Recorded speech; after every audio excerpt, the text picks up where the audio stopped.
Let me share my screen.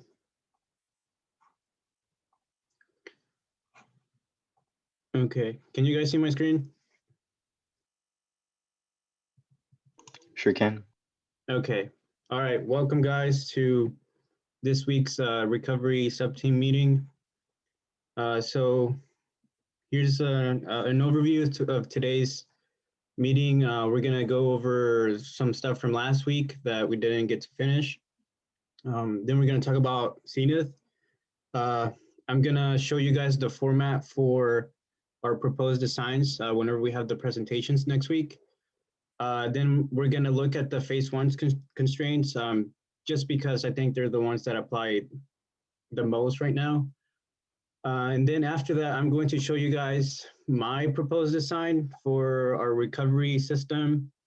And then lastly, we're gonna look at some principles of black powder. I honestly wish I would have learned about this before, so we could have talked about it in an earlier meeting, but it is what it is. And after that, we're gonna have a questions, a question section, and then finally there's just sources. So let's get started. Okay, so last week, no one said that they had a preference for a specification, so I just assigned them randomly. So here are the specifications and the members. So separation mechanism is going to be me and Alex. For descent is going to be Garrett and Alan. And then for integration is Chang and Titus. Like I said on the Discord, you guys are welcome to talk to each other and trade if you guys want to specify on something else. And if you guys want to refer to last week's meeting, it just talks about like the documentation, the validation, and something else, basically what you're going to be doing for each of the specifications. So there's that. And next section here, Zenith design. So here's the format I would like to have for the presentations starting next week. So I think the most important one is a drawing here, along with an overview and an explanation. So, talk about the constraints about your design, the type of separation being used, the parts, if you know them. I don't think you need to know every single part you're going to use just yet, but if you already know or you have something in mind that you want to use, just put them in there. And the sequence of events for your recovery system. And then next, I think it's really important if you guys talk about the advantages and disadvantages of your system.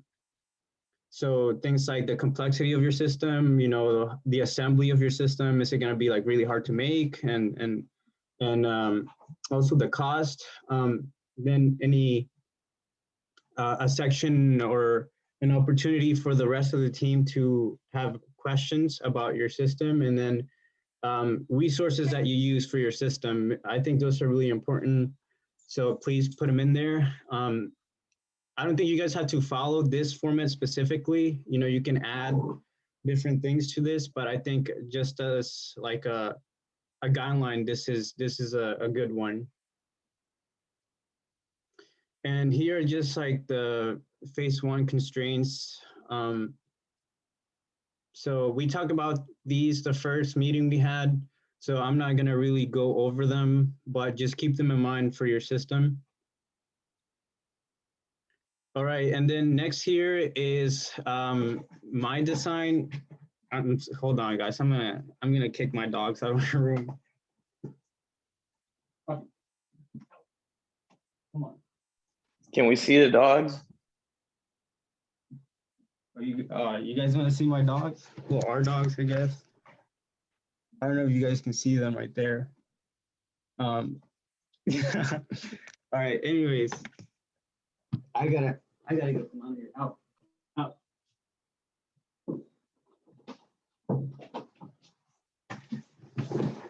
Okay, sorry about that, guys.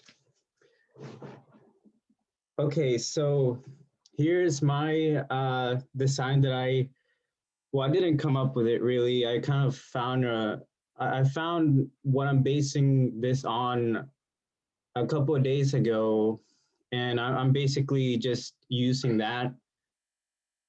Which I mean, really, we don't have to reinvent the wheel for our recovery system. I think this has a really good chance of working, but here's basically how it works is that you have these really long brass fitting canisters, and you have black powder and wadding paper and an epoxy seal, and it pretty much works the same as the recovery system for Oberon. The only difference being is that you have these really long canisters for the black powder. And the reason why they're so long is because I'll explain later on actually when we talk about the black powder, but uh, the fact that these are really long allows the black powder to burn evenly, even under really, really low pressure, because black powder actually has an oxidizer. So um, you really don't need oxygen.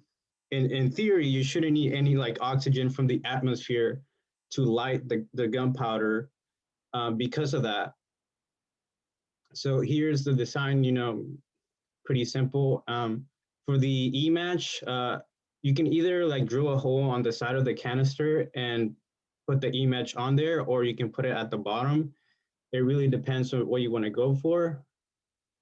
And for the brass canisters themselves, you can have them like stick out from the bulkhead here, or you can have it in between, or just be like on the other side with your avionics bay. I'll talk about this later, but the longer the better. But a disadvantage of that is that it can get kind of bulky.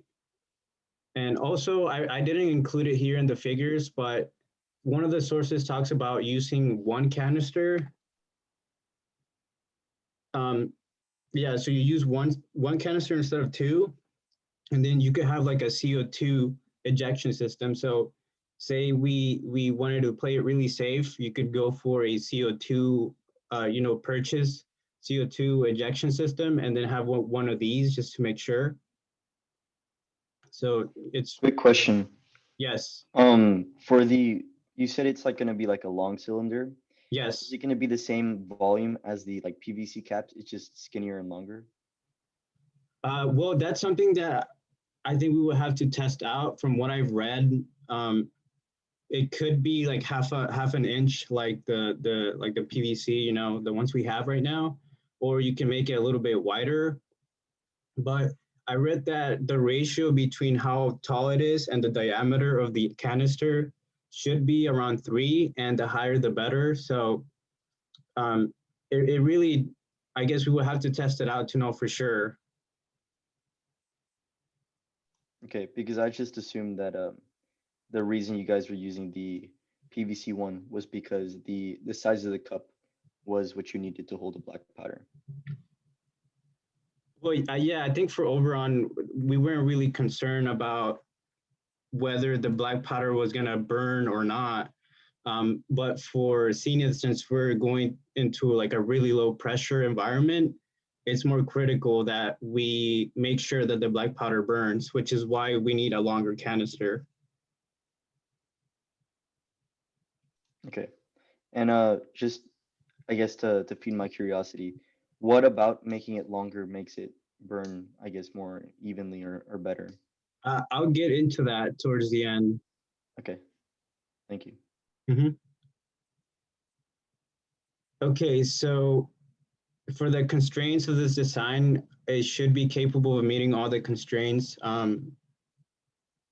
The canister itself should be longer than 3 inches, but like I said, it's something that we need to test for this design. The higher length to diameter ratio, the better. Also, another thing we will have to test, the type of separation would be expanding gas, and the sequence is pretty much the same thing as Oberon. You just light the E-match, which burns the gunpowder, and then as the gunpowder burns, it pressurizes and you get separation. So the parts that we could use for this, just, some 3/4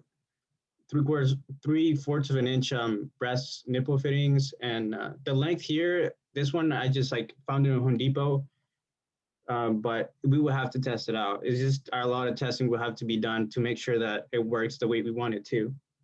And then at the bottom here, I didn't show it, but there should be like a plug over here because it's just a fitting. So you do have to put a plug in there.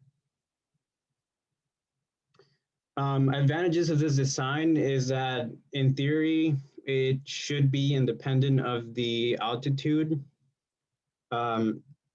It's really similar to Oberon's ejection systems, which I think is a really good thing because we're really familiar with it. Really simple to manufacture and build. Low cost. This would probably cost like less than $50 in parts. Some disadvantages is that it can take up a lot of space, which is not really a good thing if we're trying to, make the rocket as compact as possible. It still relies on gunpowder, which, there's always a safety hazard with gunpowder. And it would require vacuum testing and reliability testing, as well as just like making sure you optimize the design. So a lot of testing would have to be done for this. Here are the resources. This first one here, I think, is the most important one. Maybe if you guys want to, I can like give a brief overview, or we can look at it towards the end. I really suggest that you guys look at it for your design if you're thinking about using a black powder system, because this is a really helpful resource. So you have the time, please look at it.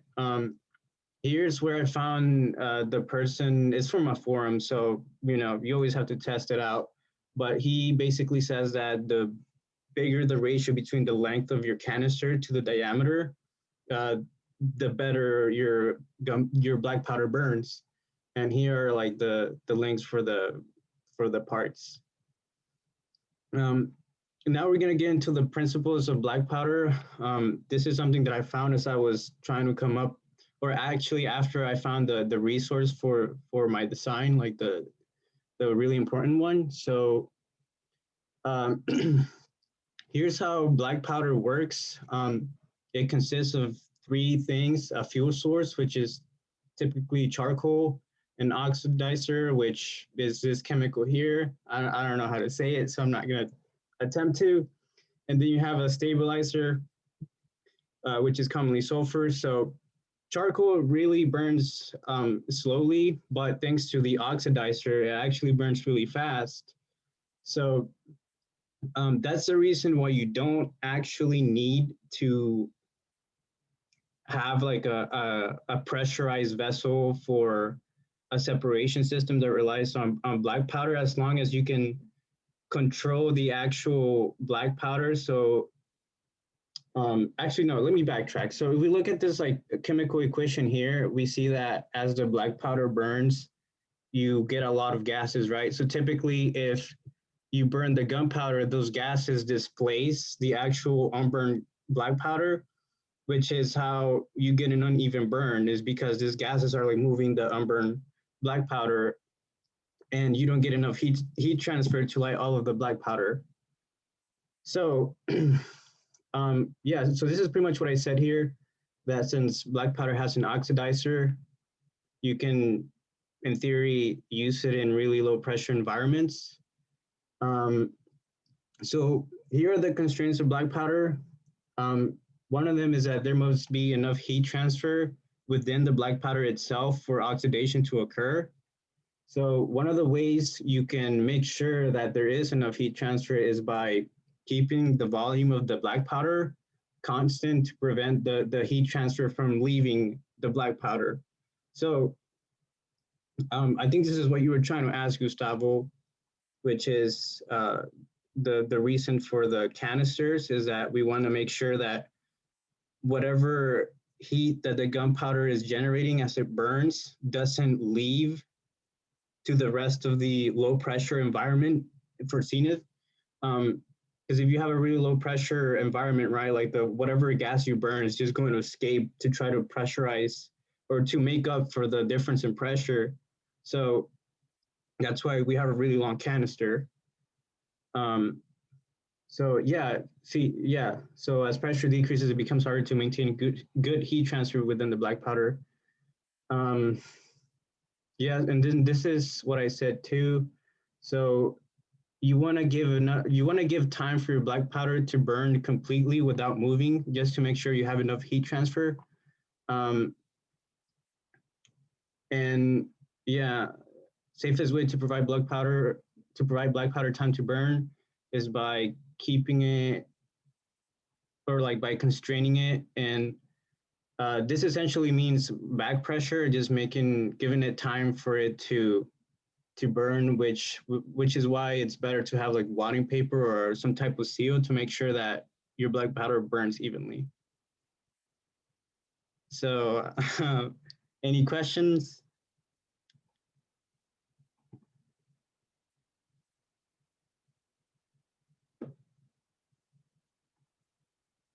No questions? Um, I don't have like a question per se. Mhm. I guess I'm more curious in understanding more how that Mhm. how the longer canister works. Um, Because the extra length, I can see, like you said, I guess giving it more time to have like heat transfer reducing the different particles or like grains of black powder. But at the same time, if that gas is expanding and displacing the black powder things like away from the explosion or whatever, wherever the reaction's happening, then you're really not increasing pressure, or you know, you said the decrease in pressure of like the environment, it would still be kind of losing it to it in my mind at least. Um, just because if the thing's open, then that would be that. And then you could be, I mean, you said at the end you could have like a wadding or like a seal or something, but then there is the problem that if you have like a seal, it explodes, and two, it could be shot into whatever is inside the rocket, I guess. right, right. So um, in the document that I found that I'm basing this on, he talks about how as long as you have, like, for example, wadding paper or something to just give time to the black powder to burn, you really don't need something like an epoxy seal, Hmm. because even at low pressure, the wadding paper gives the black powder enough time to burn. Okay. But he says that he prefers to have like an epoxy seal just to make sure there is enough time.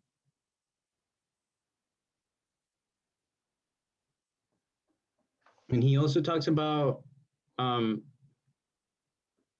using something like brass instead of PVC pipes, because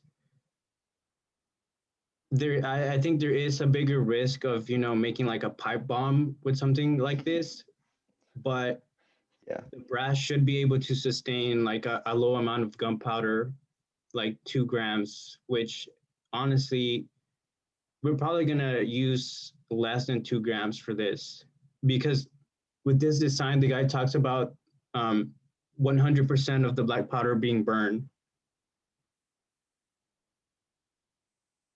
Okay. Well, I guess if you guys want to test that, that's cool. And I'll give it a read so I can, I guess, better understand it. Mhm.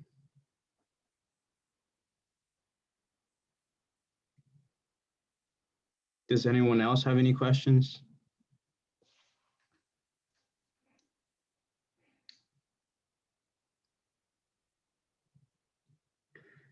Okay. And Carlos, this was just your design for the separation system. Yeah. I was just giving an example, but next 2 weeks, hopefully everybody else brings forwards their own design, and then we're gonna pick from there. Cool.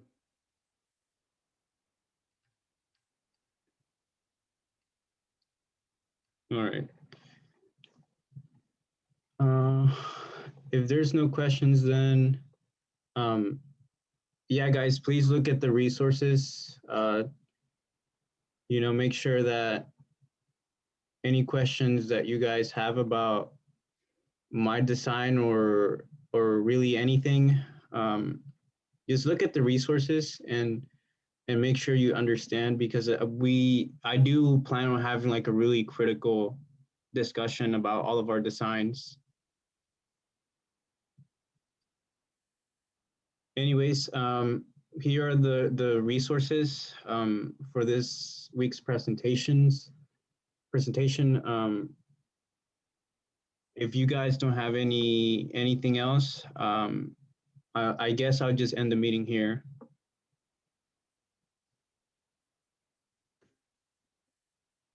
All right. Here, actually, sorry, one last question. Uh-huh.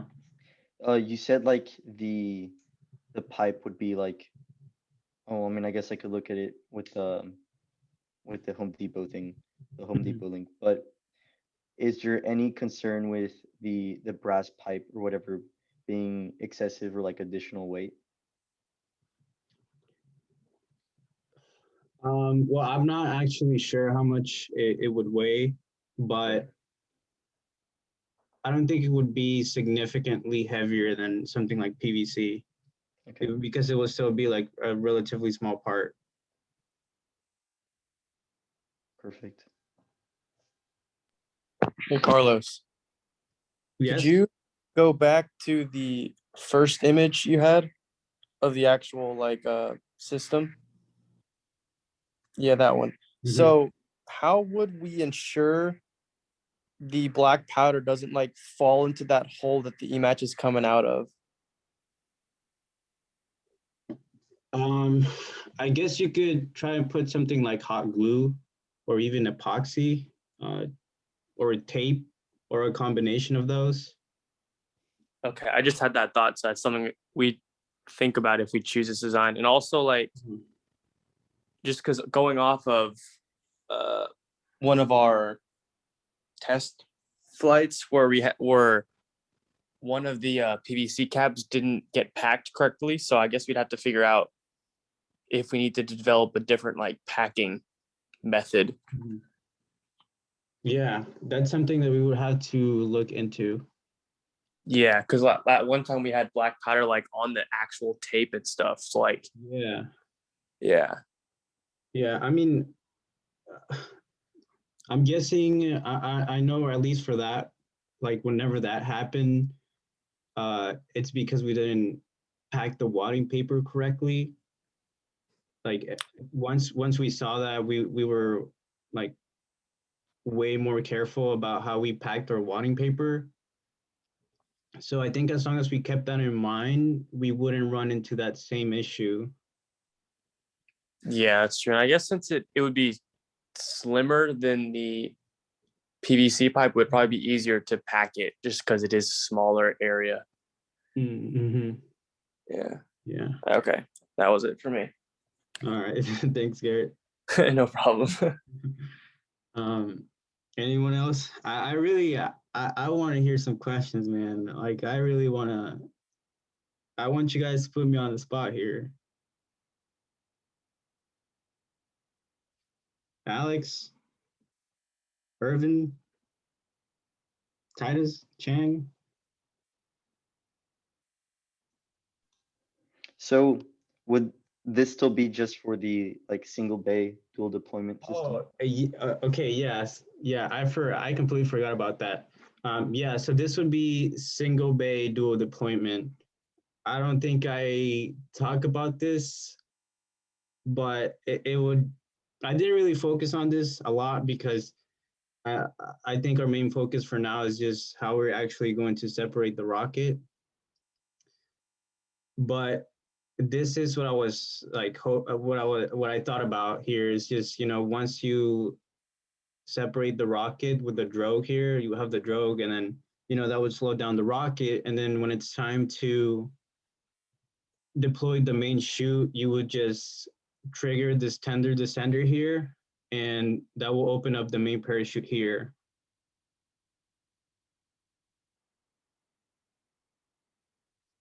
Okay. This is still using the tender descender, correct? Yes. And the tender descender is just like a pressure-based thing, right? It's like once it hits like a certain pressure, it releases like a little hook or whatever it is. No, it also uses black powder, and it uses an E-match, so it would have to be connected to the bulkhead and to the avionics bay with a terminal or something. So whenever it's time to open up the main chute, we send it a signal, and then the tender descender lights the black powder, and then it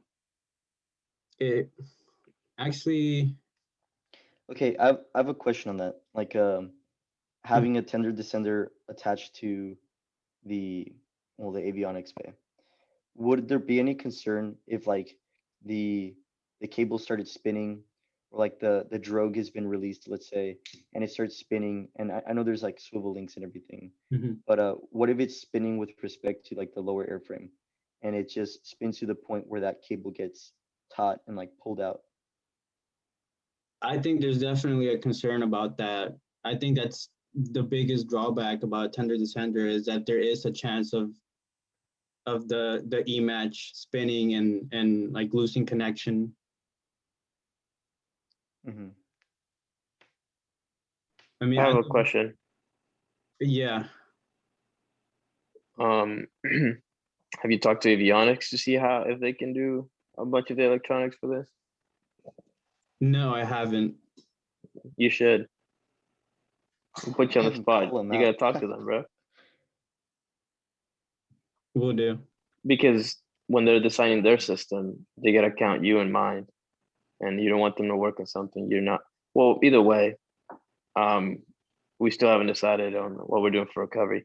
But if you can get on that early, just in case this is the system we use, it'll be good.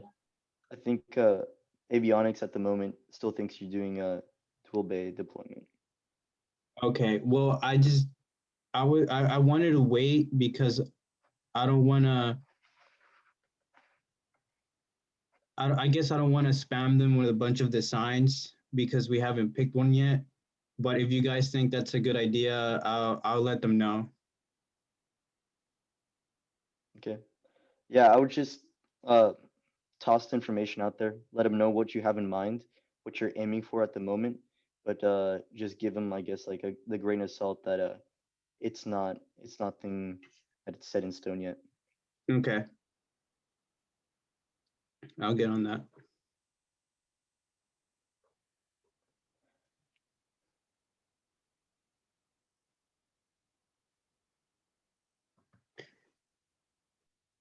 Any other comments, questions, or concerns?